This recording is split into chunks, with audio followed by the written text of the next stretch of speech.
Hello லியா fame, இன்றைக்கி எங்கள் ஹாஸ்டலில் என்ன ஃபுட்டுன்னு பார்த்துடலாமா? மார்னிங் எழுந்திரிச்சு போய் பார்த்தோன்னே செம்ம டிசப்பாயிண்டட். ஏன்னா ஒரு தண்ணி மாதிரி ஒரு குழம்பு ஆஸ் யூஷுவல் இருக்கிறது தான். ஆனால் அதில் கூட ஏதாச்சும் நமக்கு பிடிச்ச காய்கறி இருந்துச்சுன்னா அதை வச்சு சாப்பாடு எப்படியாவது சாப்பிட்றலான்னு வச்சுக்கோங்க.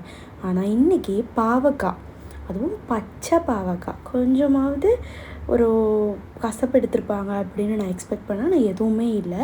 அண்ட் ஆஸ் யூஷுவல் பொரியலுமே கத்திரிக்காயில் உப்பு எண்ணெய் ஊற்றி வச்சுட்டாங்க. ஏன் இதை நான் என்ன குழம்புனே தெரியலன்னு சொல்கிறேன்னா, என் பிளேட்டை மட்டும் பாருங்களேன்.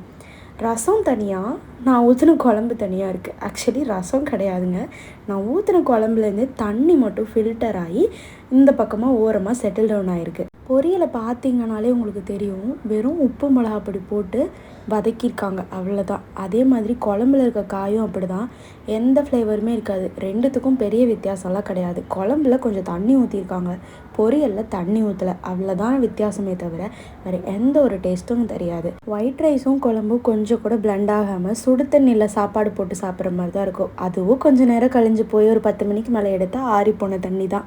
இந்த மாதிரி என்னோடய புலம்பலை கேட்க ஸ்பார்க்லிங்கல் சேனலை சப்ஸ்கிரைப் பண்ணிக்கோங்க. பாய்.